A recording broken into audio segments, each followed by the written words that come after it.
ही छेना रखा है, लेकिन उसने कह दिया कि भाई साहब आपको शुगर हो गया है, अब आप आलू मीठा और चावल नहीं खा सकते हो। तो भाई साहब बहुत बढ़िया रखा है, लेकिन कहाँ खा सकते हो।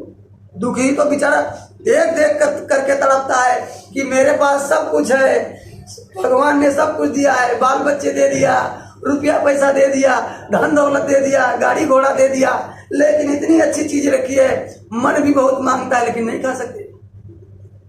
सब लोग दुखी। तो मैं तो यही कहना चाहता हूँ कि आप सब लोग क्यों ना ये कहीं चीज पकड़ लो, सब चीज छोड़ो, लेकिन एक चीज पकड़ करके देखो, नाम ध्वनि बोल करके देखो, देखो कितना फायदा मिलता है, कितने लोगों को लाभ मिला, कितनी उदाहरण बता दी जाए आपको। एक बार आज मैं और दोहरा देता हूँ कि केवल इतने नहीं, प्राण रक्षा हो जाता है, प्राण, जान बच जाती है, जान। झारखंड का अनिल नाम था एक आदमी का। पिछले 2023 में परम पूज्य महाराज जी हमको उधर भेजे हुए थे, कर्नाटका, तेलंगाना, आंध्रा, केरल और तमिलनाडु की तरफ उधर गया।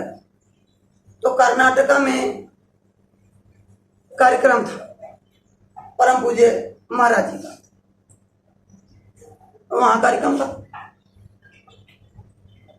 तो जैसे आप सब लोग यहाँ पर मिले, परम पूज्य महाराज जी भेजे, किसी न किसी प्रकार से, किसी न किसी कारण से, किसी न किसी से, किसी तरीके से आपसे मुलाकात हो गई, आप सब लोग मिले, कुछ ना कुछ बातों को सुने, यहाँ पर आए सुनने। ऐसे जो प्रचारक गए थे उनसे उस अनिल, झारखंड का जो अनिल था, अनिल से हो गया भेंट मुलाकात। मालूर जगह का नाम था, मालूर, मालूर में कार्यक्रम था महाराज जी का। तो उससे पहले प्रचारक गए थे, तो उससे जब मुलाकात हो गई और जब उन्होंने गुरु महाराज का संदेश दिया, गुरु महाराज की बात उनको बताई, तो उनको बहुत अच्छा लगा। अच्छा लगा तो जैसे आप एक बार मैसेज डालने से, एक बार आपसे प्रार्थना करने से, एक कल फोन कर देने से आप खींचे हुए चले आते हो, ऐसे वो प्रचार में लग गया। 1-2 दिन उनका मदद किया कि चलो मैं भी आपके साथ चलता हूँ, छुट्टी निकाल के वो भी गए, 1-2 दिन प्रचार किया। और जिस दिन महाराज जी का कार्यक्रम था वहां पहुंचने वाले थे, तो वहीं वो जहाँ पर कार्यक्रम था वहीं गया था, कुछ सेवा कर रहा था ऐसे भोजन पानी बनाने में। तो एक विचार होता है, जैसे आप लोगों को पिछले कार्यक्रम में हमने बताया नामदान के बारे में। आज तो मैं गुरु की महिमा बता रहा हूँ आपको कि गुरु की महिमा क्या होती है, किस प्रकार से लोगों को दया मिलती है, मैं वो आपको बता रहा हूँ। तो पिछली बार मैंने बताया था नामदान के बारे में, तो वो सोचा कि भाई आज तो हमको नामदान मिलेगा, आज तो मुझको नया जन्म मिलेगा, आज तो मेरे सब कर्म धुलने वाले हैं, आज चलो मैं एक बार पहले नहा के स्नान करके ठीक ठाक तरीके से आता हूँ। जैसे लोग मंदिर जाते हैं और स्नान करके नहा धो करके जाते हैं, ऐसे ही वो सोचा कि आज मुझको वो दौलत मिलने वाली है, वो अनमोल रतन मिलने वाला है, जिसके लिए लोग, जैसे राजा जनक ने सब कुछ दे दिया था, पिछली बार आप लोगों को सुनाया था, धन दौलत रुपया पैसा सब कुछ दे दिया, चप्पल जूता तक उठाया। गौतम बुद्ध हमारे नेपाल के राजपाट पर लात मार के, सुद्धोधन राजा के लड़के थे, वो सब कुछ छोड़ करके चले गए, तब उनको वो दौलत मिल गई। मतलब तो वो सोचा कि मुझको तो वो दौलत मिलने वाली है, चलो जरा नहा धो के आता हूँ। तो गया ऐसे और अपने कमरे में स्नान किया, स्नान करके कपड़ा वपड़ा बदल करके निकल करके आ रहा था, तो सामने एक रोड था, रोड को जैसे क्रॉस करने लगा, उधर से एकदम तेज हाई स्पीड में एक कार आई और उसको इतनी जोर से टक्कर मारी कि वो गिर गया वहीं पर, कार आगे निकल गई। जब गिरा तो वो बोला, भाई अब वो वहां नहीं बोला, वो बता रहा था बाद में, उसकी बात मैं आपको बता रहा हूँ। वो जब उज्जैन में पिछले बार 5, 6, 7 मार्च को उज्जैन में होली का कार्यक्रम था, पिछले बार, इस बार तो 23, 24, 25 मार्च को है अभी कार्यक्रम उज्जैन में। तो पिछली बार वो होली में आया था, क्योंकि उस समय फरवरी में उसको नामदान नहीं मिला, उसके एक्सीडेंट हो गया, और जब एक्सीडेंट हुआ तो इस प्रकार ये फटा, 32 टांका लगे उसको। और बताया कि मैंने ये देखा जब मैं गिरा, वो बाद में बताया जब आया था होली में, उसने कहा कि मैंने ये देखा कि वो यमदूत आए और जीवात्मा को ऐसे हाथ में ले लिए। जीवात्मा के बारे में बताया उसने कि एकदम व्हाइट जीवात्मा पानी की तरीके से ऐसे तल तल तल तल करती, उस जीवात्मा को ऐसे हाथ में लिए और ऊपर ऐसे जा रहे थे, लेकर जा रहे थे। भाई साहब, बाबा उमाकांत जी महाराज को उसने कभी देखा नहीं था, केवल फोटो देखा था, केवल प्रचार में 1-2 दिन गया था, केवल जय गुरुदेव नाम को सुना था। बताया कि हमने देखा कि ये बाबा उमाकांति महाराज ऐसे मंच पर बैठ करके आ गए और कहा कि कहाँ लेकर जा रहे इसको। इतना कहते ही वो सौंप दिए, वापस कर दिए और ऐसे हाथ में ले लिए उसको परम पूज्य बाबा उमाकांति महाराज, और ऐसे किए और मंच नीचे आ गया और उस जीवात्मा को लाए और ऐसे इसी पर यहीं पर ठोक दिए और मेरे अंदर फिर से प्राण आ गई, मैं फिर से जीवित हो गया।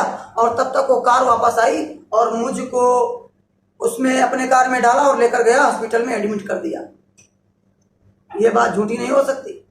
हॉस्पिटल का आप चाहो तो आप उसका रिपोर्ट देख सकते हो। खुद आकर के कई लोगों के बीच में बोला कि भाई साहब उस दिन तो मुझको उनका दर्शन नहीं हुआ, मेरे 32 टाँके लगे, मैं कितने दिनों तक पड़ा था, लेकिन आज होली के दिन उसने कहा कि आज होली के दिन इनका दर्शन हो रहा है और आज वो दौलत मुझको मिलने जा रही। अब ये जीवन मेरा नहीं रहा, मैं तो उसी दिन मर चुका था, लेकिन इनकी कृपा से आज मैं जीवित हूँ। प्रेमियों, कितने लोगों ने परीक्षा लिया, कितने लोगों ने इस जय गुरुदेव नाम से मदद लिया। अरे तो भाई साहब, हम आप लोगों से प्रार्थना करते हैं कि आप लोग भी इसकी परीक्षा लो। ऐसे मत मानो, आप अपने घरों में अपने खुद बोल करके, अपने परिवार वालों को बुला करके इस जय गुरुदेव नाम की नाम ध्वनि को बुलवाकर सबसे पहले परीक्षा लो। मैं पिछली बार मिलने गया था, एक बार आदेश हुआ था अपने महाराज जी का कि कुछ सबको बुला लो, निमंत्रण कार्ड दे दो। तो मैं पिछली बार मिलने गया था तो अपने ऊर्जा एवं जल स्रोत मंत्री पंपा भूषाल थी वहां पर, तो उनसे मिलने गया था। फोटो भी है मेरे मोबाइल में, अभी भी दिखा सकता हूँ। वहीं पंपा भूषाल जी से मिलने गया था मैं, हम भी थे और 2-4 प्रेमी मेरे साथ थे। तो जब उनसे मिलने गया तो उनको लगा मैं तो यही यूनिफॉर्म में जा गया था। तो जब बाहर उनके पीए लोग देखे तो सोचे कुछ मांगने आ गया होगा। अरे भाई, साधु संत लोग, भाई महात्मा लोग क्यों ऐसे करने जाते हो? सोचते हैं कि ये राजा के पास आए हैं, मंत्री के पास आए हैं तो कुछ ना कुछ मांगेंगे, कुछ रुपया के लिए आए होंगे, पैसा के लिए आए होंगे। तो उन्होंने कहा कि मुझको फुर्सत नहीं है मिलने का। तो पंपा भूषाल जी ने कहा कि मेरे को फुर्सत नहीं है मिलने का, बता दो। तो एक देवी जी थी, अभी तो मेरे पास उनका नंबर भी है, जो उनकी पीए थी। उनसे कहा, बताया कि हमी कहीं मांगना आछे, एक छोटी भेंट मात्र ग्राम मतलब बाबा जी को प्रसाद लिए आछू दीना को लगा, वहाँ प्रसाद दीना को लगी, वहाँ को निमंत्रण कार्ड आचे देगा, लेकिन भेंट करने वाले दीदी ने बस हमी जाने तो कहीं निकलने वाली थी। हालांकि उन्होंने समय दिया, 5-10 मिनट का समय दिया, फोटो भी खिंचाया, बात भी, कुछ बातचीत भी हुआ।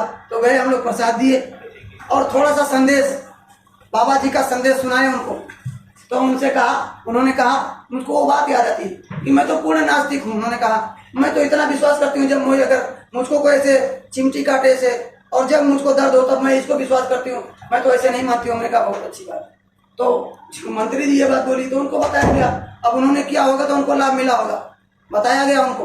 तो मैं वही बात आपसे कहना चाहता हूँ कि आप भी उसी तरह करो भाई, कि आप पहले जय गुरुदेव नाम बोलो, आप पहले इससे मदद लो, आप पहले इससे जब आपको फायदा मिल जाए तब आप जुड़ो। क्योंकि देखो, जब तक आपको फायदा नहीं मिलेगा, जब तक आप इस जय गुरुदेव नाम से फायदा नहीं ले पाओगे, जब तक आपको लाभ नहीं मिलेगा, तब तक आप किसी से नहीं कह सकते, कहने में शर्म आओगे। अब जैसे मेरे घर में परेशानी जो थी, मेरी ही माँ की दर्द अगर दूर नहीं हुआ होता जय गुरुदेव नाम बोलने से, तो आज आपके बीच में मैं चैलेंज करके बोल सकता था क्या? भाई मेरे माँ के पेट का दर्द, हमारे माँ के पेट का दर्द अगर जय गुरुदेव नाम बोलकर और वो प्रसाद खिला करके ना गया होता तो मैं आज आपके बीच में चैलेंज करके बोल सकता था क्या? नहीं बोल पाता। और जब मेरे माँ का पेट दर्द खत्म हो गया और आज तक दर्द नहीं हुआ, आज तक उनको कोई परेशानी नहीं हुई, उसी प्रसाद खिलाने से, वही जय गुरुदेव नाम की नाम ध्वनि बोलने से, तो भाई साहब तभी तो मैं चैलेंज करके आपके बीच में बोल रहा हूँ, क्योंकि मैंने अनुभव कर लिया। गुरु की दया मेरे माँ के साथ हुई, मैंने देखा कि इस प्रकार से दया हो रहा है और ऐसी कितनी धन दौलत में भी बरकत हुई। बहुत गरीब परिवार के थे हम तो। अरे जब हम पढ़ते थे तो एक बार माँ जी से कहा कि भाई 100 रुपया जरा दे देना। मैं 9 क्लास में पढ़ता था, बाहर रह करके थोड़ा सा, कि उस समय 2061 साल में 9 में पढ़ता था, 2062 में मैंने एसएलसी दिया, उस समय की बात है। अपने बांके जिला के ये भी हैं, देखो वहां से अभी ये मिले कल हमको। तो उस समय पर पढ़ता था तो बहुत गरीबी थी, तो ऐसे एक दिन भेजा अपने दोस्त को, जा रहा था गाँव वो, तो मैंने उससे कहा कि भाई जरा 100 रुपया मांग लाना, तो सब्जी वब्जी खरीद लेंगे, अब सब्जी के लिए पैसे नहीं है। आपको मैं अपनी कहानी आज बता दे रहा हूँ कि किस प्रकार दया करते हैं। तो क्योंकि आप दूसरों का सुनाएंगे तो आप लोगों से, लेकिन मैं अपना खुद स्वयं बता दे रहा हूँ। तो बोले, वो गया जब माता जी के पास और कहा कि 100 रुपया दे दो, मांगा उस सब्जी वब्जी के लिए, और माता जी ने ऐसे आंसू गिरा करके कहा कि भाई साहब आज 100 रुपये नहीं है, बता देना मेरे पास नहीं। मुझको ये बात कभी नहीं भूलती है, कभी भी मुझको यही बात याद आती है कि ऐसा समय था कि 100 रुपये मेरे माता जी के पास नहीं था, और उन्होंने आंसू गिरा करके अपने बेटे के लिए कहा कि भाई कह देना किसी प्रकार काम चलेगा। तो गुरु की दया से काम चला। लेकिन जब कुछ समय बीता और मुझको ये मौका मिला, मैं एक बार गया और दर्शन किया। जय गुरुदेव नाम के बारे में जब मुझको पता चला, मैं दूसरों को बताने लग गया, कहने सुनने लग गया। हाई स्कूल किया, +2 किया मैंने, ISC किया वहीं से, नेपालगंज से। और इसके बाद मैंने छोटा सा नौकरी किया। उस समय टीचिंग कर रहा था एक प्राइवेट स्कूल में, बोर्डिंग स्कूल में, वहां का माना जाना स्कूल था। तो वो भी उस समय 2064 साल की बात है। आज इस समय 2080 चल रहा है, अपने वहां 80 भी खत्म होने वाला है, अब तो 81 लग जाएगा 1 महीने के बाद। उस समय 2500 रुपया पहले उसने दिया मेरे को। वो मरता क्या नहीं करता भाई साहब, कुछ नहीं था तो करने लग गया। फिर बाद में 3 महीने के बाद 3000 किया।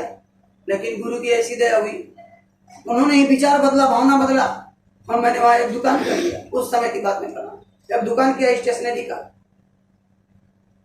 इतना दया उन्होंने किया कि मैं उस समय वही स्टेशनरी में 2 कमरा था, पीछे टीचिंग करता था, तो 9 क्लास वालों को ट्यूशन पढ़ाने लग गया और वो करने लग गया उधर दुकान में। इतना गुरु की दया हुआ। इस प्रकार जैसे लोग कहते हैं ना कि मिट्टी को छू लिया तो सोना हो गया। जब गुरु के आदेश का पालन किया, जब गुरु महाराज के बताए रास्ते पर मैं चला, तब देखा कि जो जिस दुकान से मैं कॉपी किताब लेकर के पढ़ता था, उस दुकान का, वो दुकान वाली प्रवीण स्टेशनरी नाम था उसका बेचारा, उसका दिन भर भूनी ना हो। एक दिन ऐसा आया कि कुछ ही महीनों के बाद वो अपना दुकान वहां से बंद करके शटर छोड़ करके चली गई। और इतना दया हुआ, हमने देखा इतना दया हुआ कि अपने दुकान में पूरा लाइन लग करके, अगर कभी कभी जय गुरुदेव वाले मिलने आए तो उनसे बात करने का फुर्सत नहीं रहता था। इतना दया दिया उन्होंने, इतना आशीर्वाद दिया। और 2 साल के बाद में मैं आपको बता दूं कि 2 बस मैंने खुद चलवाया, 2 बस चलवाया, जमीन खरीद लिया। इतनी दया हुई, इस प्रकार वो दुकान चल गई, इस प्रकार दया हो गया। शादी किया, घर मकान बनाया, 2 बस चलवाया, जमीन खरीद लिया। और फिर जमीन में भी इतना बरकत दे दिया। मैंने एक छोटा सा जमीन वही एयरपोर्ट के पास लिया था, एयरपोर्ट है वही नेपालगंज एयरपोर्ट के पास में, वही अपना दुकान है। 18 लाख रुपया का जमीन लिया था, उसमें से भी कुछ बेच दिया। और अभी 3 साल पहले कोरोना के बाद मैं एम्बुलेंस के लिए दौड़ रहा था। हमारे नेपाल में निःशुल्क एम्बुलेंस हमारी संस्था चलाती है, 1 पैसा किसी से नहीं, 1 पैसा नहीं। एम्बुलेंस में फ्री में लाओ, फ्री में ले जाओ, और सब वही प्रेमी लोग मिलकर के वो करते चलाते, निःशुल्क चल रहा था वहां पर। तो वो उसके लिए मैं दौड़ रहा था उधर बुटोल में। उस समय मंत्रालय था, बुटोल में ही अपना मंत्रालय था सब, वो सड़क विभाग में सभी मंत्रालय वहीं पर थे। वहीं पर मैं दौड़ रहा था, जा रहा था। उसी जमीन के लिए एक आदमी ने फोन किया कि भाई आप चाहो तो बेच दो। हम मेरे को बेचने का मन नहीं था, कोई पैसा का जरूरत भी नहीं था। तो जमीन का रेट 30 लाख में था कट्ठा का। हमने कहा भाई साहब हमको बेचना नहीं है। अरे नहीं बेच दो भाई, बेच दो, जो पैसा चाहो ले लो। हमने डबल बता दिया उसको। हमने कहा 60 लाख रुपए कट्ठा बेचेंगे भाई साहब। तो धीरे धीरे उसको क्या जरूरत था, तो धीरे धीरे करते करते वो पूरा का पूरा पैसा, 31 दूर था मेरा, 93 लाख से डन हो गया। और वो वहीं से कह दिया कि भाई हमको दे ही दो। अब जब जिभ्या आ रहे धन पर आओ, मैंने कहा नहीं। जब एक बार जबान से बोल दिया तो बोल दिया, तो जब रेट उसको बता दिया तो दे दिया मैंने। अब 18 लाख का लिया था और 93 लाख। पूरी जिंदगी लग करके मैं कमाता, लेकिन वो 70-80 लाख रुपया कमा पाता क्यों? 75 लाख पूरी जिंदगी यहाँ रगड़ता रहता, वहां करता रहता। लेकिन गुरु की दया हो गई, उनको देना था, कुछ नहीं किया, और गुरु महाराज ने दे दिया। प्रेमियों, तो देने वाले के हाथ, जैसे मारने वाले कहते हैं मारने वाले से बचाने वाला का हाथ लंबा होता है, बड़ा होता है, वो बड़ा होता है। ऐसे ही ये देने वाले हैं, जो सतगुरु आते हैं वो केवल देते ही देते